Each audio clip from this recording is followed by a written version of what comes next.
Welcome to the Iorì wase Front Page podcast. In this episode, we speak to Tewatohnhi'saktha's Interim Workforce Development Program Manager, Katsistohkwi Jacco, about a new program called Builders for the Future, which aims to train carpenters, electricians, and plumbers for the workforce. Have you ever been gaming or working online classes and your internet service constantly gets interrupted? First Nations Fiber is about to ensure that just won't happen again. Get ready for high speed at a new level. Click on fnfiber.com and sign up today. First Nations Fiber, empowering people through connectivity. My name is Jordan Standup. I'm the assistant editor here at Iorì wase, and today I have a special guest in studio. I'm joined by Katsistohkwi Jacco, who is the Interim Workforce Development Program Manager at Tewatohnhi'saktha. She's joining us this morning to talk about a new program that Tewatohnhi'saktha will help launch to help create some jobs in the community. So welcome to the studio, Katsistohkwi. So what can you tell us about this exciting new program that we're going to be talking about today? So the program is called Builders of the Future, and the title pretty much says it all because we're looking to offer carpentry, electricity, and plumbing competencies to Tewatohnhi'saktha right here in the community. So I understand that Tewatohnhi'saktha is actually not undertaking this project alone, but there are a few partners involved, correct? Yes, there's several partners involved in order to deliver this program, since it is going to be running over the next 4 years. So it's Tewatohnhi'saktha who is taking the lead in terms of coordinating the program and setting it all up. And then we have the First Nations Regional Adult Education Center. They are going to be hosting us in terms of allowing us to use their facility for the students to study in the program.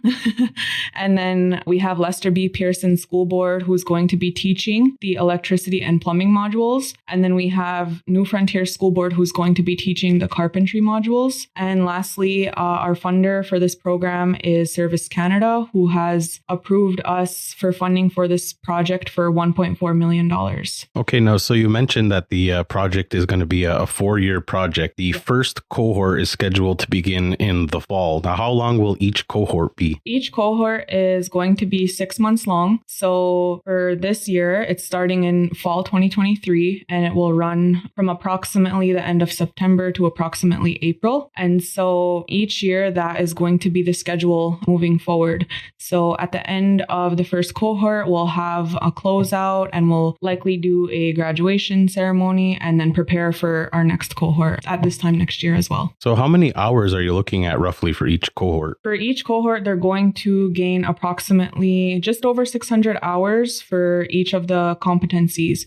So it's approximately 200 hours per discipline. So carpentry is just over 200 hours, I believe. Plumbing's just under 200, and then electricity again is just over 200, so approximately 600 in total. Now, is this program geared toward a specific segment of the community? Is there requirements in terms of, are you looking at for adults, those 18 plus or maybe 16 plus? What are some of the eligibility requirements? Yeah, so eligibility would need to start at 16 years of age because there are prerequisites for the program that potential students need to meet. However, 16 plus is the age range that we're looking for. It's really Tewatohnhi'saktha who are going to be committed to this program and who are really interested in learning about these different disciplines such as carpentry, electricity, and plumbing, and who want to pursue careers in these fields. And I do have a list of the prerequisites as well. Okay, and are people able to access those prerequisites if they were to contact Tewatohnhi'saktha if they're interested? They're actually on our website as of right now, which is www.dewa.ca/builders-future. And on that site, you can find everything you need to know about the program. And on there, we have an advertisement that displays all of the prerequisites for the program. Was there a reason why those 3 particular fields were chosen for this program, or is there a lack in those specific fields that you mentioned before in terms of,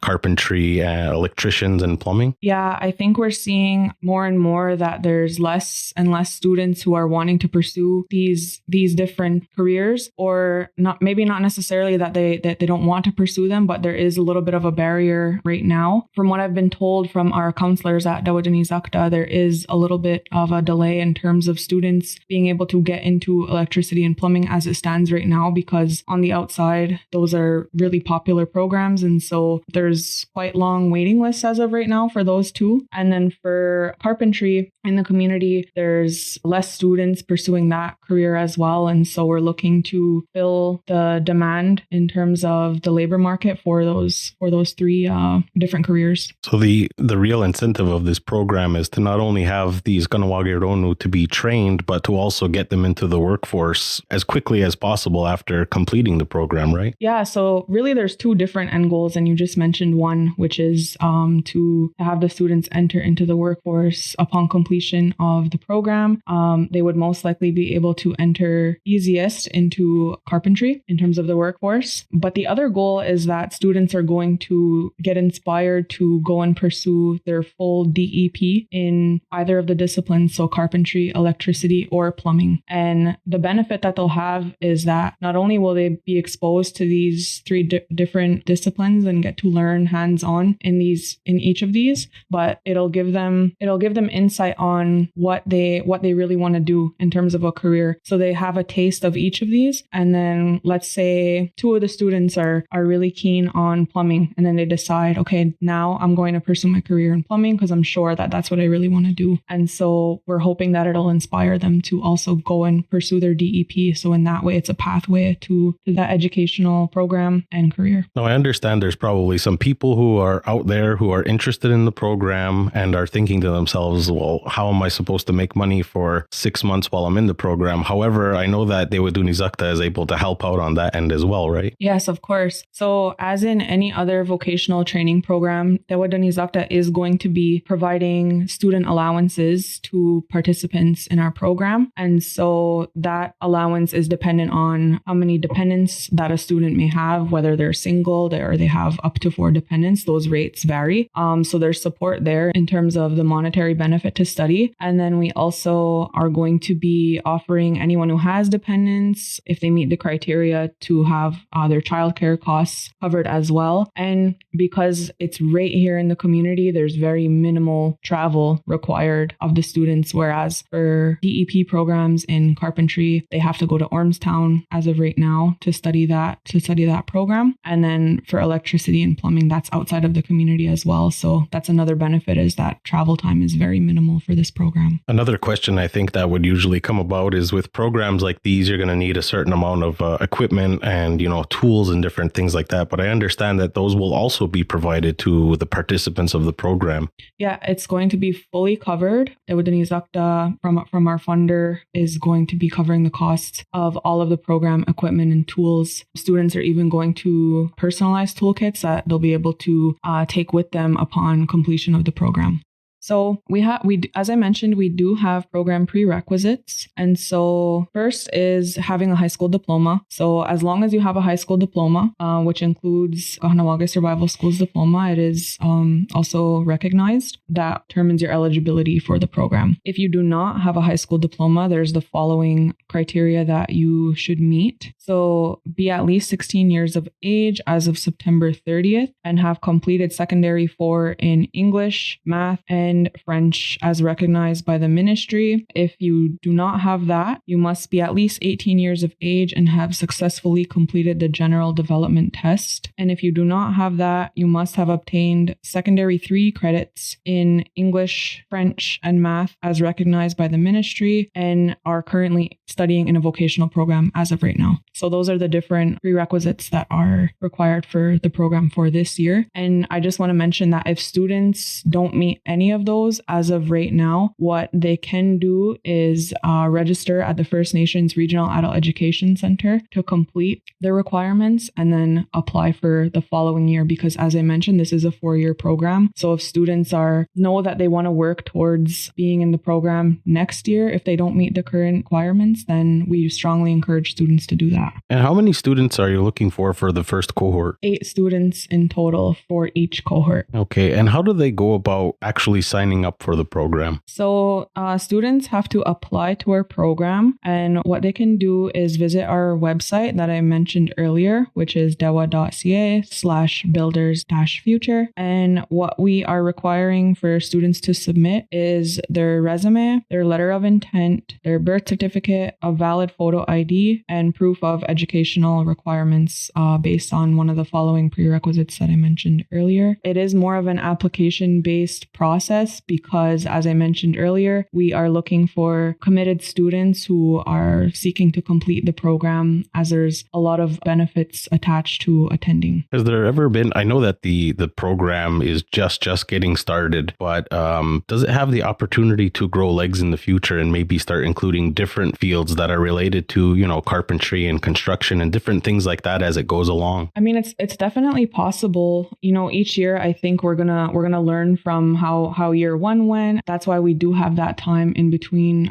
programs so that we can evaluate how year one goes and then look to see what modifications or changes need to be made for the following year. So the benefit is that this is a 4-year program, so we're definitely going to have a lot of takeaways at the end of the 4 years and really see what direction we need to be headed in next for another training program at the conclusion of this one. Is there a reason why there's a focus on maybe a smaller group of only 8 students per cohort? Is it easier to maybe work one-on-one with the students in that type of setting? It is more of a benefit for the students. As you mentioned, it is more of a one-on-one with the teachers who are going to be administering the program. But it's in response to, I guess, the trend we've noticed during COVID, where programs and trainings were being offered in the community, and there was kind of a low uptake by community members because the effects of the pandemic, right? Like maybe people weren't sure what they wanted to pursue or didn't have that motivation. And so we figured we would go with 8 students in total so that we're focused on those 8 and really there to support them and with the end goal of having them complete the program. And this project sounds ideal for younger people who are just trying to get their leg into the workforce, but it also sounds like it could be really interesting for some older people, older community members who are looking to return to the workforce, as like you said, a lot of people were taken out of the workforce for, due to COVID or various reasons over the years. So this might help them get their foot back into the door. Yeah, definitely. It really is for all ages, for all types of community members. It's really anyone who is interested in this program, who is, like you said, wanting to return to the workforce if they've been out of the workforce for the last few years. It's for students who just graduated, who are maybe uncertain about what they want to pursue as a career, or it could be somebody who's looking for a career change. So now that people know how to sign up and where and know a little bit about the program, what is the deadline for people to begin applying for the first cohort? So the deadline to apply is August 18th, which is a Friday, and you can find our application form, as I mentioned earlier, on our website, dewa.ca/builders-future. And in the meantime, it's really important to prepare those documents that are required to apply to the program. And I wanted to mention that if prospective students are looking for assistance with any of their documents, that they can contact a workforce development counselor at Tewatohnhi'saktha, who are my colleagues and are willing to help students prepare their documents. Well, I know we've covered A to Z about the program this morning, but was there anything else at all that you wanted to add? I just wanted to add that it's a really exciting opportunity for our community members to have this program right here in our community. It's unique because students are going to get to learn 3 different programs and competencies all in within 6 months, and that we're hoping that it's really going to inspire students to pursue careers in these fields. And I wanted to mention that if you have any further questions that are not answered on our social media or on our website or by this podcast, that you can contact me at Tewatohnhi'saktha. Well, Katsistohkwi, I just wanted to say Jacco for coming in this morning and telling us all about this new and unique program. You're welcome, Anna. Thanks for listening to the Iorì Wase Front Page podcast. Be sure to check out our other podcasts like Iorì Wase Profiles, Meatheads, and The Beating Table on Google and Spotify or wherever you get your podcasts.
The views and opinions of the guests expressed in this podcast do not reflect those of Iorì and its employees.